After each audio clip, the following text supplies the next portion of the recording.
설정. 자, 광풍 속에서 이제 열 나흘 만에 섬 하나를 이제 발견을 하게 됐잖아요. 그래서 해안가에 배를 정박을 하려고 난리가 났던 거 지난주에 생각이 나시죠? 그런데 정박하던 중에 뱃머리가 모래에 이제 바닷속 모래에 처박히게 되고 배의 꼬리 부분만 이렇게 남으면서 심한 파도에 계속 그게 깨져나가는 상황이었어요.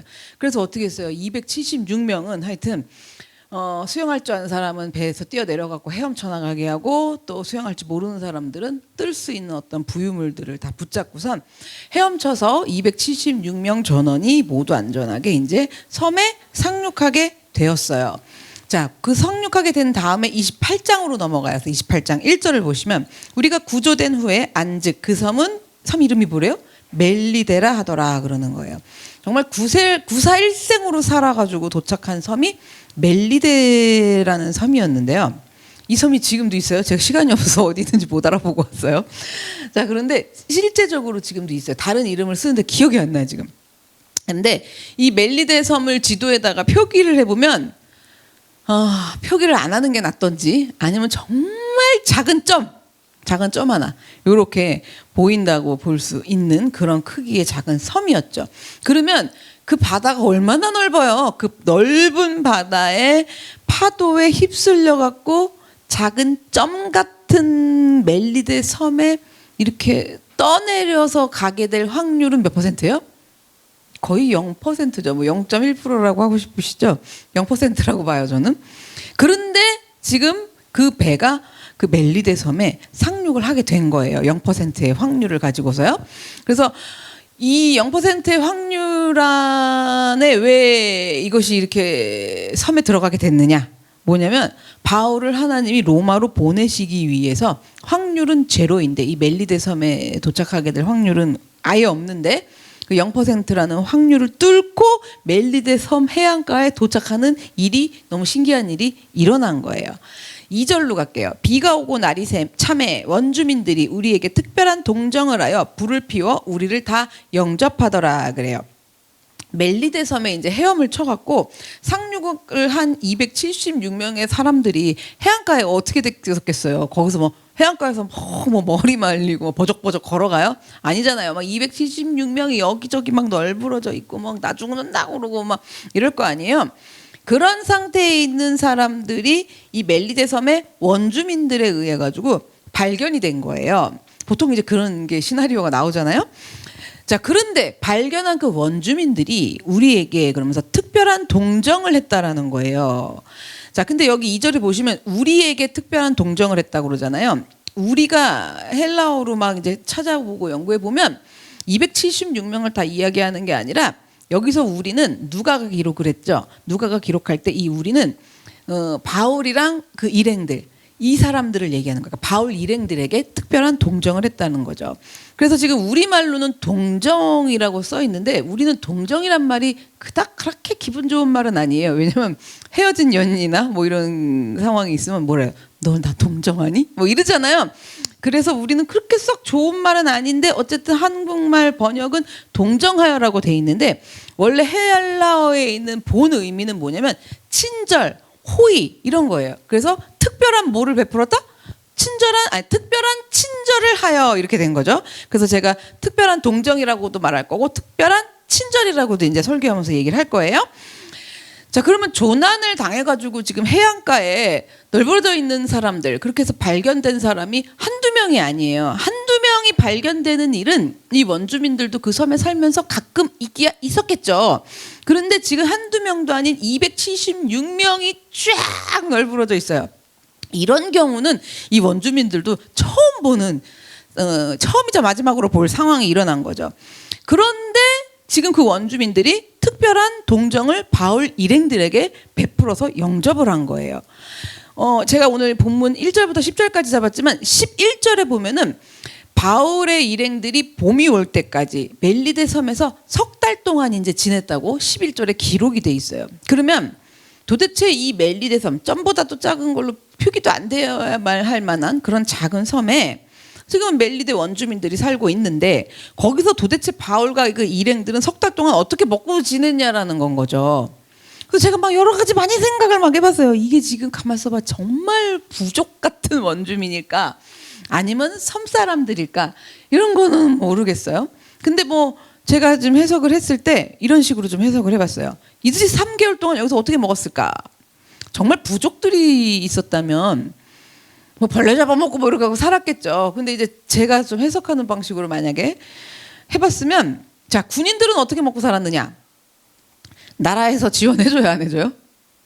그죠? 그러니까 이제 군인들은 로마 제국에서 거기서 먹고 살 수 있는 비용을 다 부담을 해줬을 거고, 선장이랑 선원들도 있잖아요. 그러면은 선장이랑 선원들은 누가 책임져 주는 거예요, 원래? 고용주인 선주가 또 뭐 이렇게 뭐 책임을 져서 석 달 동안 어떻게든 하여튼 먹었겠죠. 그리고 나머지 승객들이 또 있었어요. 그 사람들은 그래도 이게 있잖아요. 그렇게 무역업을 자그마하게 할 정도 되니까 그래도 이게 있단 말이에요. 그러니까 이 사람들도 어쨌든 뭐 자비로 무슨 방법을 써서 해결을 했을 거예요. 그런데 지금 바울이랑 바울 일행들은요. 3명이에요. 총 바울 그리고 누가가 있었어요. 그리고 아리스다고라는 사람이 있었죠. 그리고 그 3명을 지금 바울의 일행들로 보는데 이들은 본래 가난했단 말이에요. 자, 그래서 지금 바울이 로마로 호송된다는 이야기를 듣고 누가가 기다렸다가 이제 막 왔잖아요. 그러니까 올 때 그냥 왔겠어요, 누가가? 그래도 뭘 좀 들고 왔겠죠. 뭐요? 비상금을 그래도 좀 챙겨갖고 가지고 왔을 거예요. 그런데 아무리 비상금이 있다고 해도 이 바울이랑 3사람이 석 달 동안 매일 양식을 거기서 해결하고 사 먹고 자고 숙식할 수 있는 돈은 석 달치는 갖고 있지 않았을 거라는 거예요. 그걸 갖고 있었을 리가 없었다는 거죠. 그런데 지금 멜리데 섬 주민들이 바울 일행을 특별한 친절을 해서 일단 뭐부터 했냐? 불부터 피워가지고 영접을 해준 거예요. 지금 이제 계속 10절까지 보시면 아시겠지만 불만 피워갖고 영접해 준 게 아니라 석 달 동안 바울 일행이 먹고 자고 할 수 있는 숙식도 책임져 줬고, 바울 일행이 이 다음에 3개월이 지난 이 다음 해 봄에 멜리데 섬을 떠나서 이제 로마로 갈 때 필요한 것들까지 이 원주민들이 챙겨줘요. 자, 그러면 멜리데 섬 그 주민들이 바울 일행에게 이런 특별한 동정을 해서 그렇게 영접해 주지 않았다면 지금 바울이 석 달 동안 여기서 먹고 숙식하고 일행들이랑 지내고 로마로 간다. 이건 불가능한 일인 거거든요. 그러면 생각을 해보자고요. 멜리데 섬 주민들은 왜 도대체 276명의 한꺼번에 몰려든 조난자들 중에서 왜 유독 바울 일행에게만 이렇게 했을까? 그죠? 바울 일행에게만 특별한 동정을 했을까? 이걸 우리가 좀 생각을 해봐야 되는데요. 2절을 이제 다시 보시면요. 비가 오고 날이 참해 그러죠. 앞에 비가 오고 날이 참해. 원주민들이 우리에게 특별한 동정을 하여 그러는 거예요. 비가 오고 날이 참해를 잘 보셔야 돼요. 자, 이 비가 오는 거 누가 설정하세요? 하나님이. 그렇죠? 하나님이 설정하시잖아요. 근데 지금 이들이 죽다가 살아나면서 겨우겨우 멜리데 섬에 헤엄쳐가지고 지금 상륙을 했어요. 근데 비가 오고 날이 참해. 이게 무슨 얘기냐면 살아갖고 간신히 해 안에 지금 내렸는데 그때 마침 그날 하필 비가 와요. 근데 이게 지금 무슨 비인 것 같으세요? 겨울비란 말이에요. 이게 지금 겨울이 돼가는, 겨울을 지나야 되는 거잖아요. 여기서. 그러니까 겨울비예요. 그러니까 겨울비가 지금 쏟아지면서 추위가 지금 기승을 부리는 날인 거예요. 날이 참해 이렇게 된 거예요. 우리 왜 비 오고 나면 추워진다 그러잖아요. 지금 그런 날이 하필 또 이들이 상륙한 날인 거예요. 그러니까 이 겨울 바닷물에서 헤엄치느라고 홀딱 젖은 상태에 내렸는데 겨울 비까지 와요. 지금 겨울 비까지 오니까 이 다 젖어 있는 상태에서 얼마나 덜덜덜덜덜덜덜 떨었겠어요. 그런데 276명 중 유독 더 떠는 사람이 있었겠죠. 누굴까요? 바울은 떨면 안 돼요? 여러분 이게 좀 상식을 깨고, 바울은 추워도 뭐 독사에 물려도 멀쩡하거든요. 바울은 추워도 안 돼. 성령이 충만해서 막 뜨거워야 돼요. 아니 상식적으로 하자고. 상식을 깨면 안 돼. 제일 나이가 여기서 많고 노쇠하고 병약하고 늙은 바울이에요. 그러니까 유독 276명 중 제일 어떻게 했어요? 덜덜덜 떨었겠죠. 상식적으로 좀 가보자고요.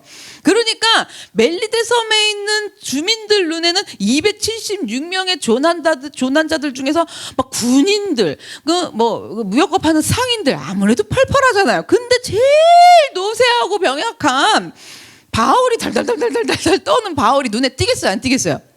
띄는 거죠. 띄는 거예요. 그래갖고 바울을 지금 당장 어떻게 뭐라도 좀 해주지 않으면 와, 곧 돌아가실 것 같은 거예요. 큰일이 날 것 같이 보인 거예요. 원주민들이 보기에. 그래서 이 섬 주민들은요, 모닥불을 막 피워요. 거기서 모닥불을 피워갖고 바울 일행들을 영접을 한 거예요.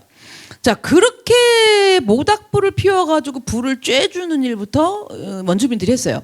그런 일들, 모닥불을 시작으로 어떤 일이 일어났느냐? 섬 주민들이랑 바울 일행이랑 특별한 관계가 맺어져요. 지금요. 이게 중요한 거예요. 뭘 시작으로요? 모닥불을 시작으로. 사실은 뭐부터 시작이에요? 그럼 모닥불 전에 바울이 덜덜덜덜 떤 거부터 시작으로 지금 바울이랑 섬 주민들은 특별한 관계가 지금 돼가지고 겨울을 나는 동안 석 달 동안에 숙식을 책임져주고 로마로 떠나갈 때도 배에서 필요한 모든 것들을 준비해주는 너무 이상하고도 신기하고 놀라운 일들이 일어나게 되는 거예요. 자, 그러면 놀라운 일의 시작은 오늘 그러니까 모닥불부터 피워줘갖고 먹여주고 떠날 때 다 챙겨줬다 그랬죠. 자, 이 일이 어떻게 일어나게 됐느냐? 바울 일행이 멜리데 섬 상륙을 하던 아침이잖아요. 아침에 상륙했잖아요. 날이 새기를 그렇게 간절히 고대하면서 기도했잖아요. 그 아침에 겨울비가 쏟아지는 것부터 시작이 된 거죠. 따지고 보면. 자, 이제는 늙고 병약한 바울이에요. 그래서 파도를 헤엄쳐갖고 겨우 해안에 상륙해갖고 내렸는데 겨울비까지 와갖고 추위가 기승을 막 부리고 바울은 덜덜덜덜 떨고 있어요. 여보세요들 생각, 여보세요. 여러분이에요. 막 자꾸 발음이 새요. 턱관절 때문에 그래 전부. 자, 그래서 그렇게 떨고 있는데 중요한 건 뭐냐면 바울은 하나님을 원망하거나 불평하지 않았다는 거예요. 자, 여기서 원망할 수 있는 순간 뚫고 들어가면 뭘 원망할 수 있어요? 정말 간단하게 상식적으로 비가 왜 와요? 이거잖아요. 아주 간단하게. 자, 그런데 바울은요 덜덜덜 떨면서도 하나님을 원망하거나 불평하지 않았고요. 자, 이럴 수도 있어. 바울이니까. 내가 바울이잖아 그래도. 그러니까 어떻게 해요? 아무리 추워도 떨면 돼, 안 돼? 이쪽이 떨리면 여기를 잡고 이쪽이 떨리면 여기를 잡으면서 더군다나 남자잖아요. 더군다나 나이가 많으시잖아요. 나이가 많으실수록 센 척을 하시면 안 돼요. 뭐냐면 바울이 여기서 얼마든지 센 척을 할 수가 있죠.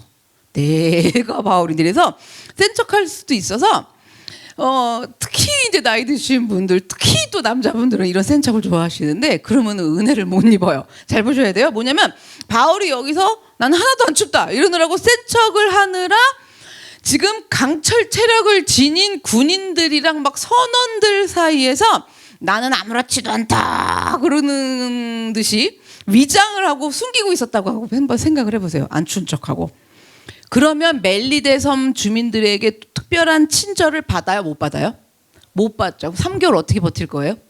그렇죠? 요거를 보셔야 돼요.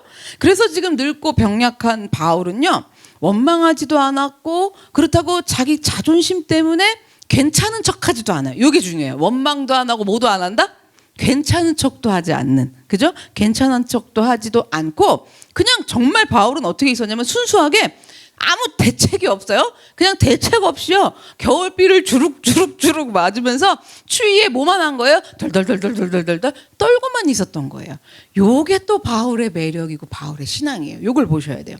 그런데 바울이 그렇게 덜덜 떨고 있는 이런 극적인 아주 극한적인 상황이죠. 극한적인 상황을 통해서 하나님의 섭리가 이루어진 거예요, 여러분. 그러니까 여기서 자존심 상한다고 센 척할 것도 없고 죽는 소리 할 것도 없고 그렇죠? 하나님 원망할 것도 없고 그냥 추우니까 뭐만 하면 돼요? 덜덜 떨기만 하면 되는 거죠. 그렇잖아요.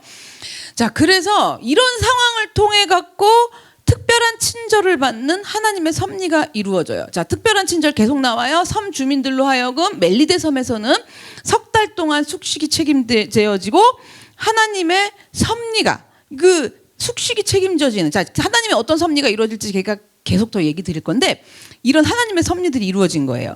자, 우리가 오늘요, 이들이 간신히 겨우 멜리데 섬에 상륙을 했는데, 아까도 말씀드렸지만 왜 상륙한 날 하필 그때 겨울 비가 오냐고요. 그렇잖아요. 하나님이 얼마든지 겨울비 막아주실 수 있어요, 없어요? 있어요. 얼마든지 안 오게 하실 수 있어요. 다 오는데 그 섬에만 안 와. 이거 우리 이런 거 좋아하잖아. 어? 우리가 그죠? 그 점만한 왜 바다가 다 내리는데 우리 섬만 안 와. 이런 걸 좋아하는데 다 안 오는데 우리 섬만 올 수 있잖아. 이런 거 어떻게 생각하세요? 응? 그렇잖아요. 지금 이렇게 된 거거든요. 자, 그래서 얼마든지 하나님이 겨울비를 막아주실 수 있고 따뜻한 햇볕을 주실 수도 있는데요. 그런데 지금 겨울비를 하나님이 내려주셔가지고 달달 떨고 있는 바울로 인해서 특별한 동정을 받게 된 거예요. 그러면 겨울비가 오지 않게 해주면 되지. 바울이 그럼 또 이 방법도 있잖아. 겨울비가 안 오게 하시든가, 바울이 순간 막 열이 나갖고 덜덜 안 떨게 해주시든가. 그쵸? 이것도 누가 하시는 거예요? 하나님이. 근데 하나님은 왜 비가 오게 하시고 바울이 떠는데 내버려 두셨을까? 이렇게 생각을 하셔야 돼요. 이런 궁금증이 풀려야 돼요, 여러분. 그렇잖아요. 여러분, 이 신앙도 이상한 거예요. 나는 여호와의 지금 불이 임하여가고 안 춥다. 이거 문제 있어요?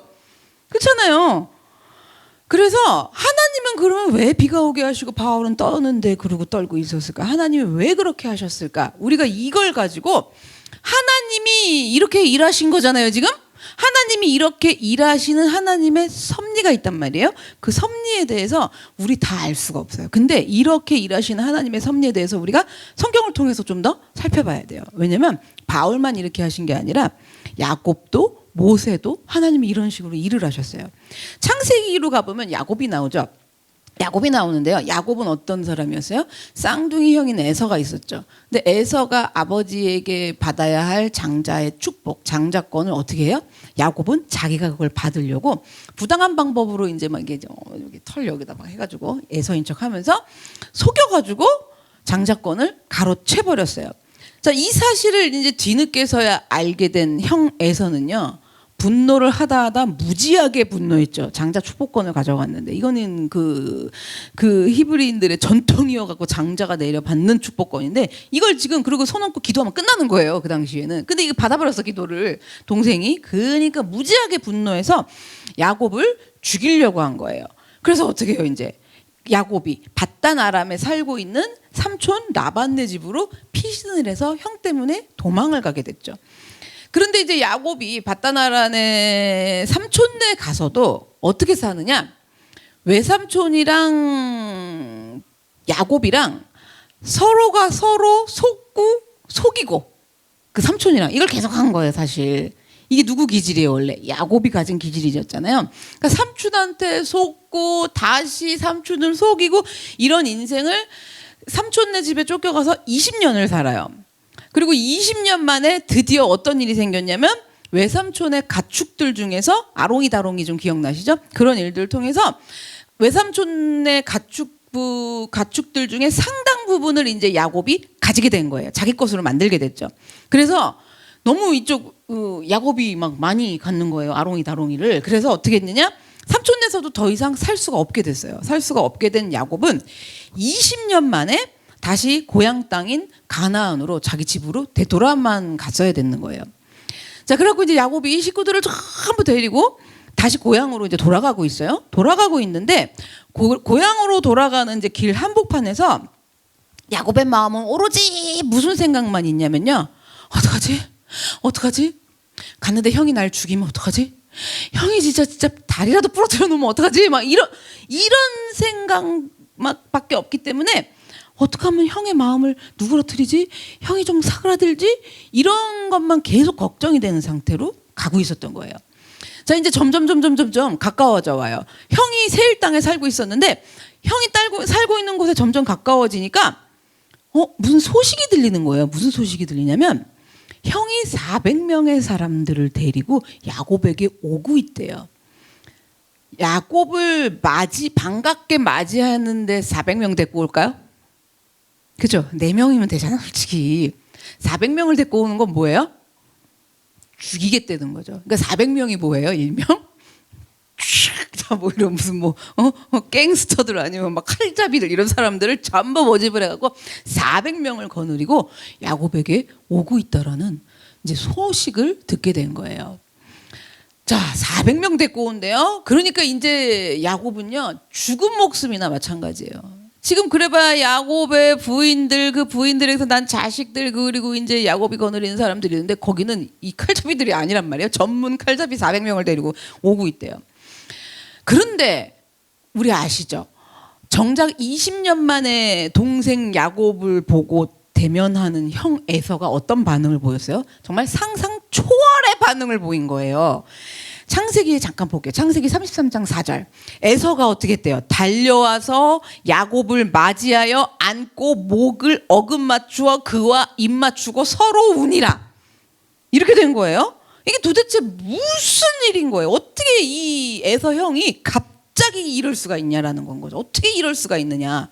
여러분 생각해 보셨어요? 그냥 무조건 하나님의 영광, 하나님이 하셨다 이렇게 생각할 게 아니라 도대체 이 형이 어떻게 이렇게 이럴 수가 있었느냐. 하나님은 뭘 하셨길래 형이 이랬느냐. 우리 좀 이렇게 접근을 해야 되거든요. 그래서 전혀 이렇게 형이 와가고 막 끌어안고 목을 어금 맞추고 입 맞추고 막 울고 막 이러는 상황을 전혀 예상치도 못하고 나 죽으면 어떡하지 나 죽으면 어떡하지 이러면서 왔던 야곱이기 때문에 지금 형이 우니까 막 야곱도 막 울고 같이 울고 난리가 났어요. 자, 이렇게 해서 극적인 상봉이 이루어지고 형 에서가 20년 동안 동생 야곱을 죽이려고 했던 원한은 온데간데 사라져버린 거예요. 그리고 어떤 일이 있었냐면 동생 죽이려고 400명 데리고 왔잖아요. 그 400명을 거꾸로 어떻게 해요? 야곱의 가족들을 보호하는데 보디가드 같은 역할이죠. 보디가드의 역할이 되게 붙여주겠다는 거예요. 400명을. 근데 어쨌든 야곱이 이 부분은 이제 사양을 합니다. 그래서 도대체 에서와 야곱 이 둘 사이에 무슨 일이 있었길래 이런 대반전이 일어나는가, 이런 역전이 일어나는가, 어떻게 이런 일이 일어날 수 있는가. 어떻게 일어나는지는요, 형을 만나기 전날 밤으로 가야 돼요. 전날 밤 이제 야복강가 아시죠? 전날 밤으로 가보면 내일이면요, 형 에서를 만나야 갖고 야곱이 잠이 와요, 안 와요? 이제 잠이 안 와요. 그래서 야곱은요, 밤이 새도록 하나님께 정말 간절히 기도한 거예요. 400명을 동원해 갖고 형이 죽이러 오고 있는데 하나님 여기서 좀 살려주세요, 살려주세요 이러면서 야곱이 기도를 했죠. 자. 그렇게까지 살려달라고 기도를 하잖아요. 하나님 살려주실까 안 살려주실까? 살려주시죠. 자, 그런데 보세요. 지금 하나님이 그렇게 기도한 야곱의 기도를 들어주고 계시는데요. 그러니까 우리 기도도 하나님 다 그렇게 들어주고 계신 거예요. 우리가 이해를 못해서 그래요. 잘 보세요. 야곱의 기도를 하나님이 들어주시는데요. 자, 우리가 한번 상상을 해보자고. 하나님이 어떻게 그 기도를 들어주실지, 살려달라고 한 기도를 들어주실지 우리 상상으로 우리 한계 정도로만 딱 생각하면요. 이런 거예요. 하나님이 어떻게 살려주느냐 응답해서 지금 에서 형이 400명을 동원해서 오고 있어. 자, 우리 수준에서 이제 상상해 보는 거야. 하나님이 나한테 몇 명을 붙여주면 될까? 1000명. 그죠? 아니면 뭐 더 크게 가요. 4000명. 하나님이 갑자기 4000명이고 1000명을 그냥 자고 일어났더니 그냥 쫙 앞에 야곱 걱정하지 마세요 이러고 막 1000명의 칼잡이를 쫙 세워놔가지고 어떻게 해요? 한번 붙어. 이쪽 승, 야곱 쪽 승리 이렇게 할 수 있잖아요. 이게 이제 우리가 하나님이 응답하실 방법을 우리가 생각하는 거죠. 자, 그런데 그리고 또 무슨 방법이 하나 또 있냐면 야곱이 이번에도 형이 400명을 데리고 오는데 이번에도 전에 형한테서 토끼고 도망간 것처럼 이번에도 잘 도망칠 수 있도록 하나님이 역사를 하신다. 이런 방법도 있겠죠. 그렇죠? 그래서 에서가 전혀 찾을 수가 없는, 전혀 모르는 어떤 숨어있을 은밀한 곳을 하여튼 마련을 해주죠. 길 가는 할아버지가 하나 나타나서라도 자네 거기로 가보게. 뭐 이런 식으로 해서 야곱이 숨을 곳도 하나님이 마련해 주시는 방법도 있겠죠. 이게 우리가 생각하는 수준에서 하나님이 이렇게 응답해 주시면 좋겠다라는 거거든요. 그런데요, 하나님은요, 하나님의 섭리대로 뜻대로 이루시기 때문에 하나님은 야곱을 어떻게 기도 응답하셨느냐? 그날 밤에 야곱이 기도할 때 어디를 치셨어요? 환도뼈를 치셨어요. 그래갖고 그날부터 야곱은 다리를 절게 됐어요. 자, 다리를 절고 있죠? 지금 동생 야곱 죽이려고 400명의 패거리들을 다 모아가지고 지금 형은 오고 있는 중이에요. 형이 올 때 무슨 생각을 하면서 왔을까요? 야곱 이 자식, 이 새끼, 저 새끼 막 이러면서 그냥 옛날에 그 야곱이 그냥 아르르 하고 도망가던 이 모습, 막 사기꾼 같은 모습, 이런 그런 것만 잔뜩 여기 머릿속에 상상하면서 형이 400명 데리고 오고 있을 거란 말이에요. 그래갖고 이제 딱 만났잖아요. 만났는데 20년 만에 만난 동생 야곱의 모습이요, 형 에서가 상상했던 모습이랑 너무 다른 거예요. 야곱이 막 다리를 막 절면서 나오는데요. 자, 여러분, 도대체 에서가 상상했던 거랑 완전 야곱의 모습이 달라요. 야곱이 살려달라고 밤을 꼬박 새워갖고 정말 땅바닥에 엎드려가지고 하나님께 사생결단으로 밤새 기도를 하고 지금 형을 만난 거예요. 야곱의 몰골이 일단 어땠겠어요? 형 에서가 보기에 밤새고 강가에서 엎드려가지고 기도하고선 지금 날이 새갖고 형을 만났는데, 야곱 몰골이 일단 어떻겠어요? 다리 저는 것도 일단 넘기고. 몰골이 말이 아니겠죠? 정말? 말이 아니에요. 그리고 밤새 나 좀 살려달라 했으니 여기가 어떻게 됐겠어? 다 지금 파죽이겠죠? 그런 상황에서 다리까지 절고 있단 말이에요. 그러니까 지금 야곱 죽이려고 400명의 사람들까지 동원을 해서 갔는데 멀쩡하게 그냥 아직도 사기꾼 같이 여기 그냥 나 사기꾼 이렇게 써있고 그냥 쌩쌩하고 반짝반짝할 것 같은 야곱이 20년 만에 몰골이 말이 아닌 상태로 다리를 절면서 나타난 거예요. 상상하지도 못한 동생 야곱의 모습을 본 형은요, 에서는요, 그 순간 하나님의 역사하시기가 좋잖아요. 에서에 대한 마음이 확 달라진 거예요. 확 달라져갖고 어떻게 해요? 그래갖고 그 순간 또 이 형제 애가 막 발동을 한 거죠. 그래서 야곱에게 달려가갖고 맞이하여서 안고 목을 어금 맞추고 입을 맞추고 울면서 영접을 한 거예요. 살려달라고 밤을 새워갖고 기도한 야곱은요, 그럼 다리 절면서 형 만나러 갈 때요, 나 살려달라고 기도했는데 다리까지 절게 하셔? 이런 원망 안 해요. 그럼 원망했다는 말 성경에 있어요, 없어요? 없어요. 없어요. 하나님이 왜 내 다리를 절게 하셨냐고 원망하지 않아요. 그리고 야곱도 마찬가지예요. 20년 만에 만나는 형 앞에서 내 다리 저는 거 보여주기 싫을 수 있잖아요.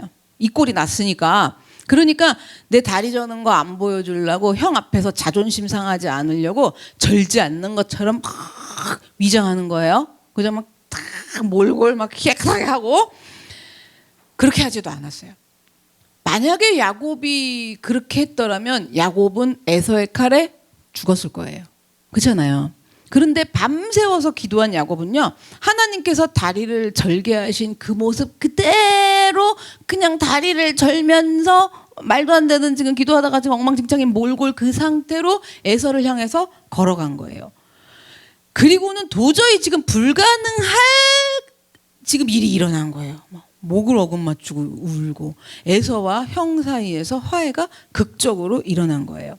하나님께요, 나 좀 살려달라고 기도한 야곱인데, 야곱의 환도뼈, 그러니까 대퇴부 골절이, 그러니까 대퇴부 뭐라 그래, 이거 관절 여기가 이제 대퇴부 관절을 환도뼈라는데, 그 부분을 치셔갖고 하나님이 절개하신 건요, 야곱이랑 에서가 전부 무너져 있는 형제 관계를 지금 근본적으로 회복시켜 주시려고 하시는 하나님의 섭리였어요. 아까 제가 예상한 바로 야곱이 도망칠 수 있는 루트를 하나님이 주셨다든가, 아니면 그렇죠? 야곱한테 한 1000명을 붙여줘.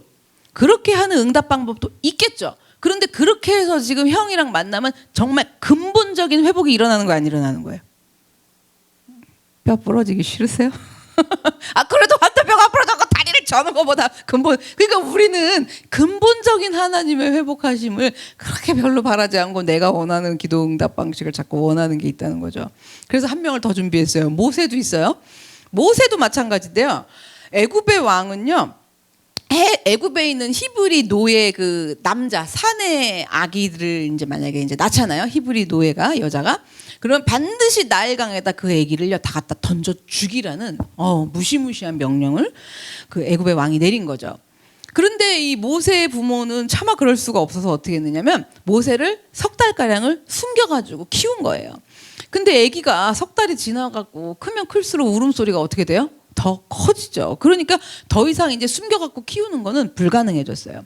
그래서 정말 방법이 없으니까 어떻게 했냐면 차마 이 아기를 나일강에 던지지는 못하고 그 갈대 상자에 넣어갖고 나일강 갈대 사이에다, 거기가 이제 그 나일강이긴 하죠. 거기 사이에다 이렇게 놓고 간 거예요. 근데 이제 마침 애굽의 공주가 나일강에 목욕을 하러 온 거예요. 그때 뭐 찜질방이 있었겠어요, 사우나가 있었겠어요. 나일강에 목욕하러 가는 거죠. 그래서 거기서 목욕을 막 하고 있는데 좀 뭐야? 이래갖고 갈대 상자를 발견을 한 거예요. 그 공주가 갖고 와봐라 이래가지고 갖고 왔어요. 시녀들이 열어봤어. 어머, 웬 히브리 남자 아기가 그 안에 딱 들어있는 거예요. 애굽 왕이, 아버지 애굽 왕이 반드시 나일강에 던져 죽이라고 엄명을 내린 히브리 남자 노예의 아기, 남자 사내 아기가 거기 딱 들어있는 거예요. 그래서 이 공주는 아버지 왕의 명령이 있기 때문에 갈대 상자에 있는 이 아기를 나일강에 던져갖고 죽일 수밖에 없는 건데, 여러분 이걸 볼 그 순간에 이 아기가요, 응야 막 울기 시작을 한 거예요. 울어도 보통 울었을까요? 뭐 아기가 이렇게 자존심 상한다고 이렇게 우는 것도 아니잖아요. 그냥 운 거예요, 막. 그래서 출애굽기 2장 6절에 보면 의하면 이 공주는 갈대 상자 속에서 울고 있는 이 어린아이 모세죠. 이 어린아기를 불쌍히 여겼다라고 기록돼 있어요. 왜 그렇게 이 공주가 볼 때 이 얘기가 불쌍했을까? 나일강에 던져 죽여야 되는데 숨이 넘어갈 때 울어대는 거예요. 갈대 상자 바구니를 열었더니. 그러니까 그거를 열어갖고 보니까 이건 제 상상이에요. 조용하던 갈대 상자인데 전에는 제가 이제 갈대 상자에서 애기 울음소리가 나가지고 이제 가져왔다 이렇게 전에는 해석을 했는데, 이번에는 갈대 상자에서 안 울어, 지금 안 울고 열었더니 얘가 처음에 이렇게 쳐다보더니 으아 이런 식으로 운 거죠. 응게 요때 그 바로 공주의 모성 본능이 자극이 돼가지고 왜 하필 이렇게 쳐다보더니 자기를 보고 울었다는 거죠. 뭐 이런 식으로 해석을 해볼게요. 그러니까 이 모성 본능이 막 자극이 돼가지고요, 울어도 숨이 넘어가게 우는 거예요, 이 얘기가. 그래서 공주는요, 아버지 왕의 명령을 거역을 하고 갈대밭에 버려진 불쌍한 히브리 이제 노예 애기를 자기 양자로 삼아요. 그래갖고 양자가 됐잖아요. 그 덕분에 모세가 40년 동안을 애굽의 왕궁에서 이제 자라면서 왕자의 신분으로 모든 교육을 받게 된 거예요. 그렇게 하면서 이제 어떻게 돼요? 이스라엘을 구원하는 일들을, 히브리 사람들 구원하는 일들 모세가 펼쳐나가는데, 만약에 공주가 갈대 상자를 열었을 때 아기가 빵긋빵긋 웃어. 그죠? 막 이러면서 하 웃어요. 울지를 않고, 숨 넘어갈 때 울지를 않고 아기가 만약에 웃었다고 생각을 해보세요. 그러면 공주는 모성애 이런 거 발동 이런 거 안 되고 아버지 명령 따라갖고 시녀에게 시켜갖고 이 아기를 나일강에 던져 죽게 하라고 했을 거예요. 자, 당시에요, 이집트 사람들한테는 히브리 노예는 사람이 아니었거든요. 사람이 아니에요. 사람이 아닌데 그 사람이 아닌 애기인 거예요. 어쨌든 그 당시에. 그래서 강에다 던져서 죽게 했을 거란 말이에요. 그런데 하나님께서 어떻게 하셨느냐? 갈대 상자 속에 히브리 노예 아기 모세가 그냥 불쌍하게 숨이 넘어갔더라 울게 하신 거예요. 생각해 보자고요. 이 왕이 애기들 다 죽여라 이래갖고 엄마가 갈대 상자 속에서 그렇게 버리지 않았더라면 모세가 궁으로 들어가요, 안 들어가요? 못 들어가죠. 나중에 훗날에 애굽에서 모두 이 히브리 사람들을 노예에서 구원하는 일을 모세가 할 수 있는 길이 있어요, 없어요? 없죠. 그러면 이럴 수도 있잖아요. 석 달 동안 태어나자마자 아기가 울지를 않게 하나님이 하실 수 있어요, 없어요? 난 믿음이 너무 좋은가 봐. 아기가 밥 주세요 이렇게 울어도 아기가 엄마 이럴 수 있죠.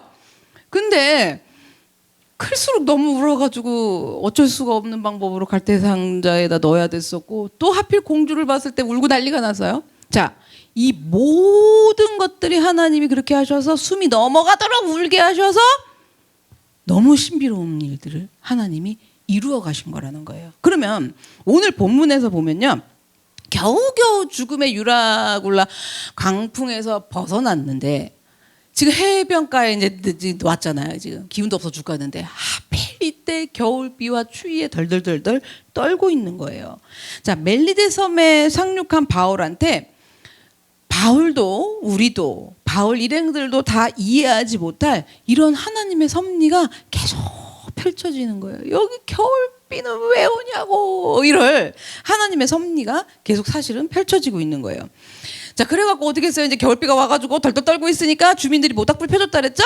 모닥불을 바울이 이렇게 쬐고 있었어요.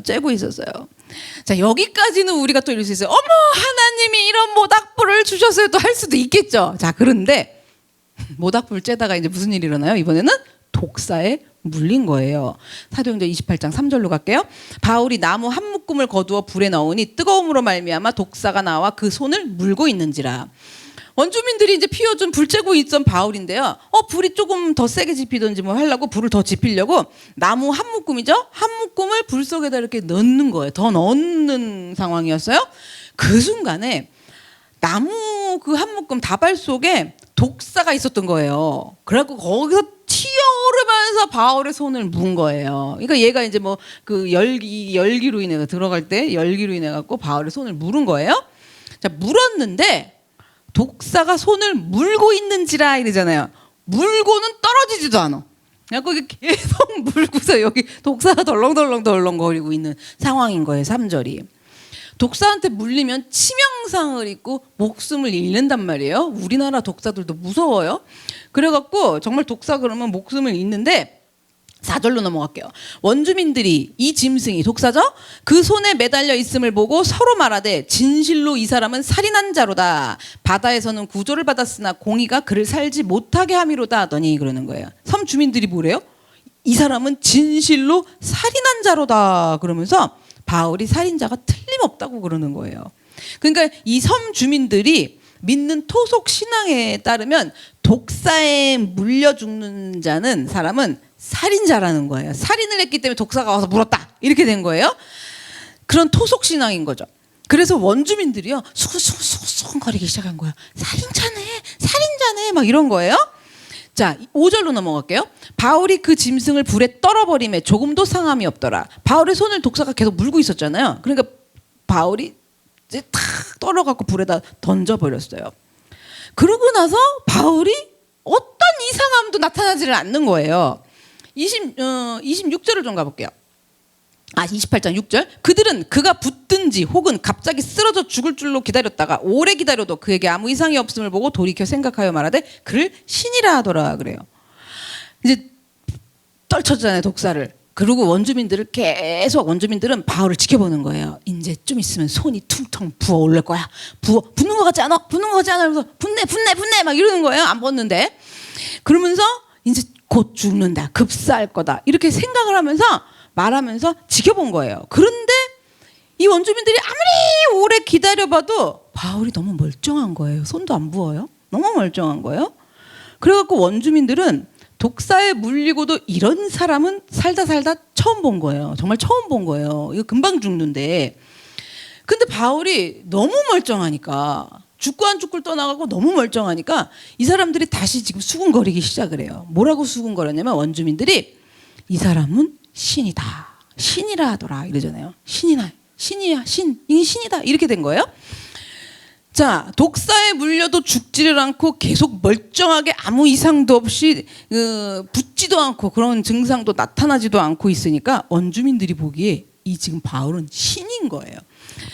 동정과 아까 특별한 동정과 특별한 친절의 대상이었잖아요, 바울이. 그런데 이 순간에 어떻게 됐냐면요. 독사에 물렸는데 멀쩡한 일이 일어났잖아요. 어쨌든 물렸지만 이 일로 인해 갖고 멜리데 섬 원주민들 사이에서 아까 친절한 동정, 뭐 특별한 동정을 주던 사람이 이제 어떤 존재가 됐어요? 신적인 존재로 부상했어요. 이렇게 건의가 달라졌어. 어쨌든 지금 신이라고 그래가지고 문제인데, 여러분 바울이 루스드라에서 선천적으로 걷지 못하는 사람을 일으켜갖고 세웠을 때 루스드라 사람들이 바울을 막 신으로 지금 경배하려고 그랬잖아요. 제우스라 그랬나요? 막 그러면서 막 경배하려고 그랬는데 바울이 그때 어떻게 해요? 옷을 찢으면서 그러면 안 된다고 만류를 해요. 그러니까 멜리데 섬 사람들이 바울을 여기서 또 신인이다 막 이러면서 신으로 여기니까 당연히 바울은 이제 이 부분을 내가 신이 아니라고 만류를 했겠죠. 그런데 이제 원주민들이고 이러니까 아무리 바울이 만류를 해도 이들이 생각할 때 바울은 뭐예요?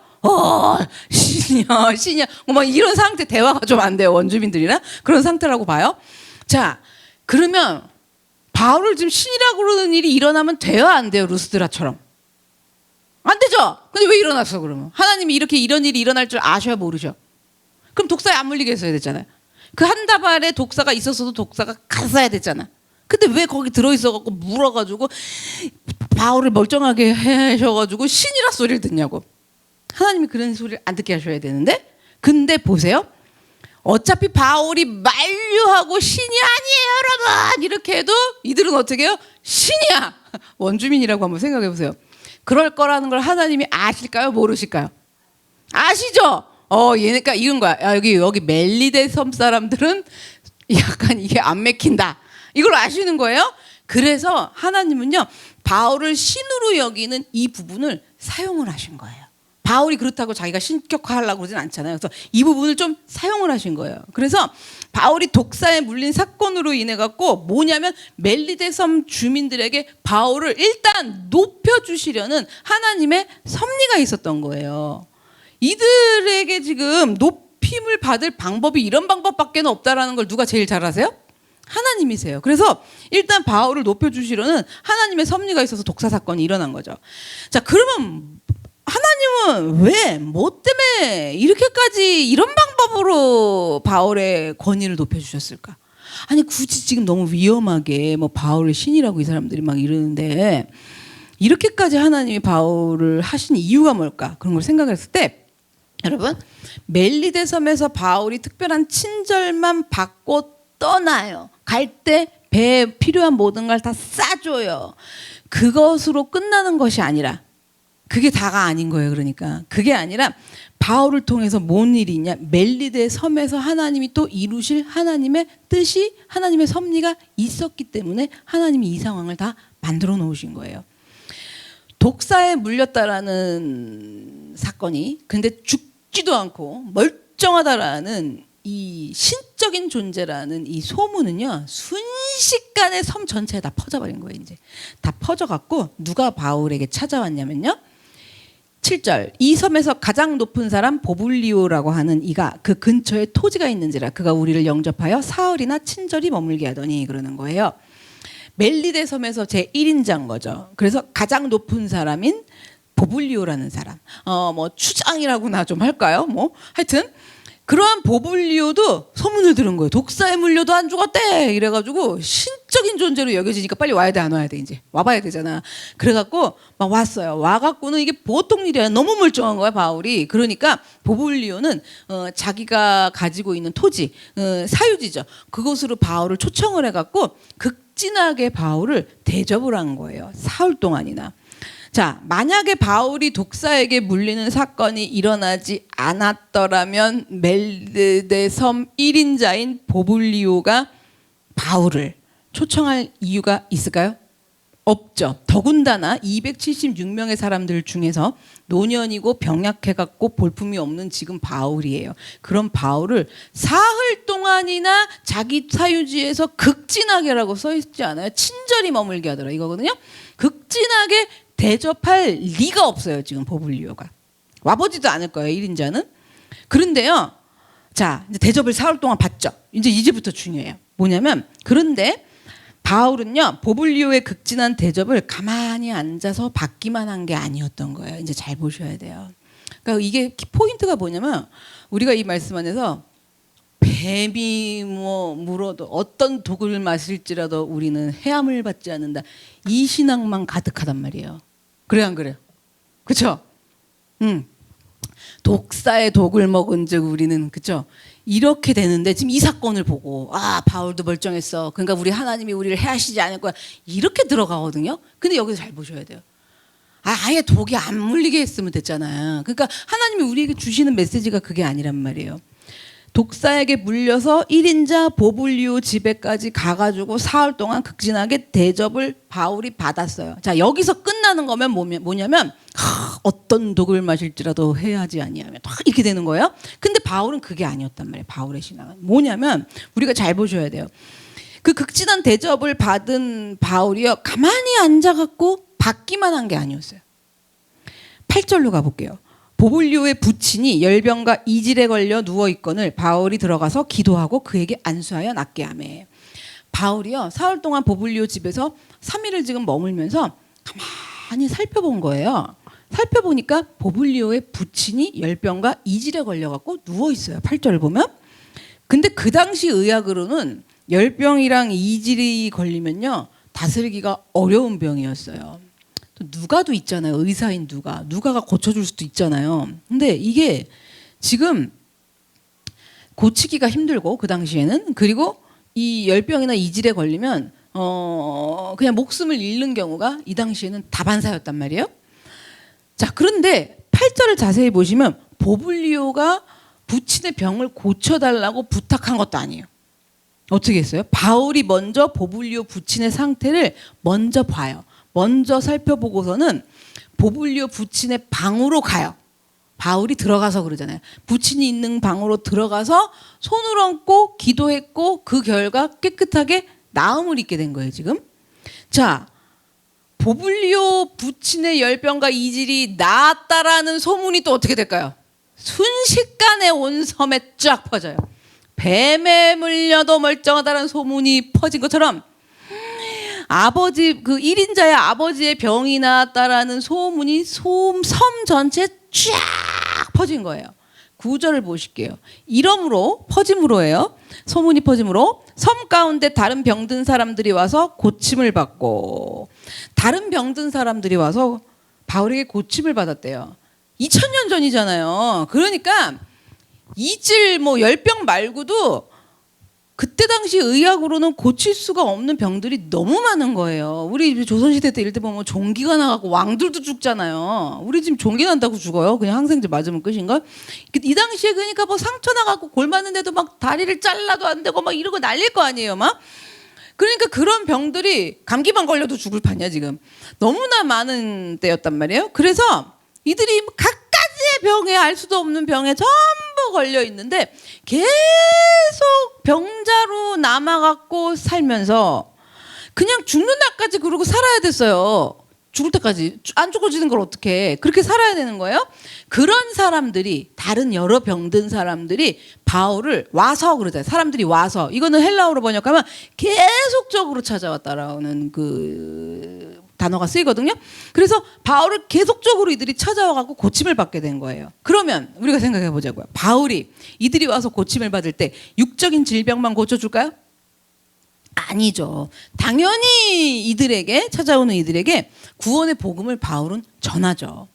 자, 섬 사람들 바울 권위 생겼죠. 지금 보블리오의 아버지 낳았죠. 다 몰려오죠. 고쳐주죠. 복음 전하죠. 이런 일들이 일어난 거예요. 그러면 지금 여기서 이런 관점에서 보면 멜리데 섬 사람들은요.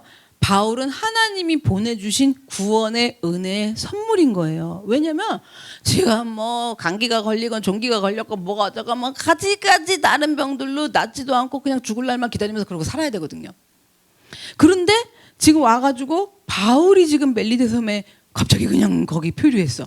이거는 이 멜리데 섬 사람들 입장에서는 하나님이 보내주신 구원의 은혜의 선물이에요. 바울이. 겨울비가 내리고 추위가 지금 기승을 부려갖고 덜덜덜덜덜 떨고 있던 바울은요. 정말 이 멜리데 섬 사람들을 위해서 보내주신 하나님이 보내주신 영적으로 육적으로 전부 구원해 주시기 위해서 하나님이 보내주신 특별한 선물이었어요. 멜리데 사람들에게는. 28장 10절 볼게요. 후한 예로 우리를 대접하고 떠날 때 우리 쓸 것을 배에 실었더라. 바울을 통해 갖고 하나님의 구원의 은혜를 입은 이제 섬 사람들은요 어떻게 해요? 후한 예로 바울 일행을 대접을 하죠. 그리고 숙식을 다 책임져 줬다는 거 3개월 동안. 그리고 멜리데 섬 떠날 때 전부 배에 쓸 것을 실어줬어요. 챙겨주기까지 했어요. 자, 그러면 이제 보세요. 멜리데 섬은요 바울이 로마로 가는 길에 이렇게 있었거든요. 그러면 하나님께서 유라굴로 광풍에 휩쓸릴 바울을 위해서 멜리데 섬은 처음부터 예배해 두신 거였어요. 뭐냐면 아까 그 사람들은 바울이 거기에 쭉 표류해가지고 바울이 뭐가 됐어요? 선물이 됐죠. 구원의 은혜의 선물이 됐죠. 바울 입장에서 생각해 볼게요. 바울은 광풍에 휩쓸릴 걸 아시는 하나님이 바울에게는 이 멜리데 섬은 처음부터 그러니까 창조 때부터잖아요. 그때 생긴 거 아니에요. 그때부터 태초부터 하나님이 예비해 두신 뭐다? 멜리데 섬이란 말이에요. 우리가 이렇게 볼 수 있는 관점이 있어야 돼요. 멜리데 섬은 그럼 뭐예요? 겨울비가 왔고요. 독사에 물렸어요. 이것만 기억하게 돼요. 근데 잘 봐야 돼요. 하나님의 일하시는 섭리를 보면 언제부터 예비해 놓으신 피난처다? 태초부터 그렇게 되죠. 그렇죠? 이걸 믿는 믿음이 있어야 되는데, 멜리데 섬이 지도상에서 저만 알아도 찍기도 어려운 지금 그런 작은 섬인데 파도에 휩쓸리다가 거기에 가고 처박힐 확률이 0%예요. 또 뭐가 날씨가 안 좋으니까 처박혔죠. 그러고 내렸죠. 비 왔죠. 쫄딱 떨고 있죠. 모닥불 펴졌죠. 독사 나왔죠. 그러고 1인자 왔죠. 그 아버지 하필 또 그때 아프고 있었죠. 아버지를 고쳐줬죠. 이 모든 거 보이세요, 하나님이? 이 제가 말하는 톱니바퀴 막 돌아가는 거요, 막. 그리고 이 섬은 언제부터 있었다? 태초에 천지를 창조하실 때부터. 그렇죠? 거기가 갖고 처박혔어, 하필. 그렇잖아요. 그러니까 멜리데 섬 사람들도 바울이 은혜의 선물인 거고, 하나님이 바울도 예비해 놓으신 어디로 간 거예요? 멜리데 섬으로 갔어요. 가서 로마로 가는데 필요한 거 다 공급받고 뭐예요? 그들을 구원하는, 거기서도 그러니까 멜리데 섬 사람들을 구원하실 하나님의 섭리가 있어서 태초부터 그 섬이 거기 있었다. 이렇게 되는 거거든요. 제가 너무 뜬금없는 말도 안 되는 소리를 하는 것 같으세요? 아니죠. 정말 이 믿음이에요. 그래서 여러분 이렇게 일하시는 하나님의 섭리를 믿으십니까? 근데 잘 안 보이거든요. 그리고 우린 뭐만 보여요? 겨울비. 그리고 당장 뭐만 느껴요? 하나님의 섭리를 느끼는 게 아니라 추워요 이것만 느끼고, 저 왜 이렇게 떨려요 이것만 보이고, 독사는 왜 나와가지고 이런 것만 보여요? 아니면 또 더 강력한 막 내 믿음이 우상인 사람은 독사야 물어라 나는 안 죽는다. 아니 어차피 하나님이 안 죽게 하실 거였잖아요. 너 왜 잘난 척이야? 그래 안 그래요?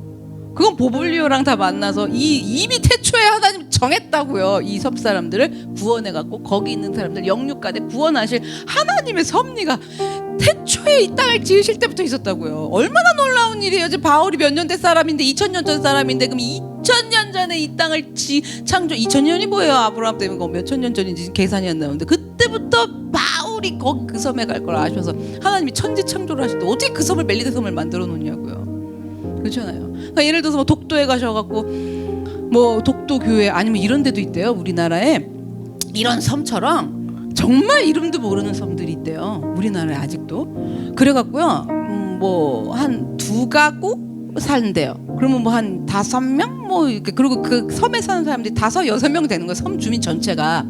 그니 거기서 예수를 믿고 싶어도 예배를 드릴 수가 있어요, 없어요? 없어. 왜? 목사님이 없어. 목사님이 한 달에 한 번 죽을 배를 타고 지금 이 바울처럼 들어가고 섬에 내리고, 만약에 그날 날씨가 안 좋으면 배를 못 대. 그러면 예배 못 들. 그런 섬들 우리나라 아직도 많다는 거예요. 그래갖고 거기에 섬에 예배 들어주러 가시는 목사님들이 계시더라고요. 그러면 그 우리나라 이름도 모를 그 섬, 저도 몰라요 이름을, 그 섬 태초에 누가 만드셨어요? 하나님이. 그리고 그 섬에 들어갈 자 누가 하나님이 부르셨어요? 하나님이. 그쵸? 이런 거거든요. 그러면 여러분의 멜리데 섬은 어디세요? 태초에 하나님이 찍어 놓으신, 여러분 어디 살고 계세요? 여러분 집, 여러분 가정, 그죠? 여러분 뭐 자녀들, 여러분 남편, 그리고 우리 교회까지도 하나님이 태초에 콕 찍어 놓으신 이 섭리를 믿으시냐고요. 그리고 거기 가서 영육간의 구원의 복음이 전파되고 이런 일들이 일어나게 하시려는 하나님의 섭리를, 그러느라고 내가 독사에도 물리고 바다에서 떠내려오기도 했던 거 아시냐고요. 그걸 믿으시냐고요. 그래서 여러분을 위해서 하나님이 태초부터 준비해 놓으신 여러분의 멜리데 섬이 있다는 것을 여러분 믿으십니까? 정말 광풍만 생각하고 물에 빠져 죽을 뻔해갖고 그냥 헤엄만 죽살나게 친 것만 기억을 하시고, 겨울비 맞은 것만, 왜 하필 그날 겨울비가 내렸을까, 이런 건 절대로 잊어먹지도 않고, 독사에 물린 건 지금까지도 내가 이해가 안 된다. 저 독사를 왜 만났을까? 여러분 이런 것들이 이해가 되지 않고 계십니까? 또한 동시에 하나님은요 멜리데 섬 주민들에게 예비해 두신 것이 있는데요, 그들의 구원을 위해서 바울을 예비해 두셨고요, 이렇게 바울도 미리 원주민들을 하나님이 예비해 두셨잖아요. 광풍 맞을 거 알아서 서로 예비해 놓은 거 보이세요? 그렇게 서로 멜리데섬 원주민도 지금 떤 광풍 맞은 바울도 서로 예비해 놓으신 하나님의 은혜는요 한치의 오차도 없는 거예요. 이게 지금. 그래서 생각해 보세요. 바울 입장에서 배 앞머리가 모래에 그냥 다 와갖고 해안가에서 첫 박힌 것도, 그래갖고 어쩔 수 없이 배에서 뛰어내려가지고 헤엄쳐서 갈 수밖에 없었던 것도, 그래갖고 간신히 내렸는데 겨울비가 내리는 것도, 그런데 독사가 하필 나온 것도, 그냥 근데 하필 독사가 들어있어도 왜 내가 집은 그 한더미 속에 있냐고요. 그렇잖아요. 그런 것도 하나님의 은혜는요, 하나님의 섭리가 이루어지는 데는 정말 한치의 오차도 없다라는 거예요. 그렇게 한치의 오차도 없으신 하나님의 섭리로 인해서요, 바울은 어떻게 된 거예요? 멜리데 사람들에게 하나님의 통로가 된 거예요. 그들이 복음을 영접하게 된. 그리고 멜리데서 사람들은 바울에게 하나님의 은혜의 통로가 된 거예요. 서로 통로. 그러니까 야곱이 환도뼈가 부러진 것도, 그래서 다리가 부러져 절개된 야곱을 본 형 에서도, 그리고 모세도 갈대상자 속에서 그 순간에 숨이 넘어가도록 울게 된 상황이 일어난 것도, 그리고 모세가 운 것도, 그렇게 숨 넘어가는 그 모세를, 아기를 보면서 불쌍히 여기게 된 애굽의 공주도 전부 이 모든 일이 모두가 좋으신, 살아계신, 선하신 하나님의 섭리 안에서 한치의 오차도 없이 일어난 일이에요. 이렇게 하나님의 섭리 속에서 은혜의 통로가 어떻게 되는 거예요? 그러니까 서로 은혜의 통로예요. 그렇게 서로 은혜의 통로가 되어주면서 이러한 통로들을 통해서 하나님이 펼치시는 놀라운 새 생명의 역사가 일어나는 건 줄로 믿습니다. 여러분, 그러면 우리 생각해봐야 돼요. 나에게 통로가 되어주는 사람들은 누굴까? 나는 또 그럼 서로를 했으니까 나는 또 누구한테 통로가 되어주고 있는가 생각을 해보셔야 돼요. 은혜의 통로가 되어준대요. 그러면 우리가 은혜의 통로라고 그러니까 우리가 생각하는 이 미련하고 잘 알지 못하는 수준에 머물러서 내 은혜의 통로가 되어주는 사람 내가 된다 이렇게 생각할 때요, 특별한 친절, 특별한 동정을 주는 사람만 통로가 된다라고 생각한단 말이에요. 그게 아니에요. 오늘 독사 통로 됐어요, 안 됐어요? 됐죠. 그래서 정말 특별하게, 특별한 동정으로, 특별한 친절로 도와주는 통로가 되는 사람들이 있는데요, 나를 너무 힘들게 하는 사람들이에요. 정말 독사, 말 그대로 독사가 물고 놔주지를 않아. 여러분, 놔줍디까? 그렇지 않아요? 놔주냐고요. 그래서 우리 어떤 신앙을 할 수 있어요? 그래, 너는 해라. 나는 하나님 앞에 내 믿음을 다할 거다.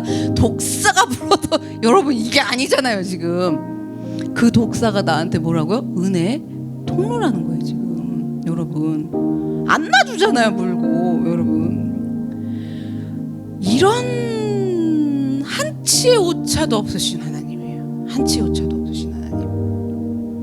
내가 독사가 돼가지고 통로가 되고 저쪽이 독사가 돼가지고 통로가 되는 거, 여러분 이걸 보실 줄 아셔야 돼요. 이거를. 그래서 하나님이 이루어 가시는 섭리들이 있다라는 거예요. 그래서 우리의 믿음은요, 정말로 하나님의 이런 모든 다 알 수 없지만 이렇게 일하시는 하나님의 섭리 안에서 이루어진다라는 걸, 생명을 이루어 가신다는 걸 믿는 우리들이 되기를 원합니다.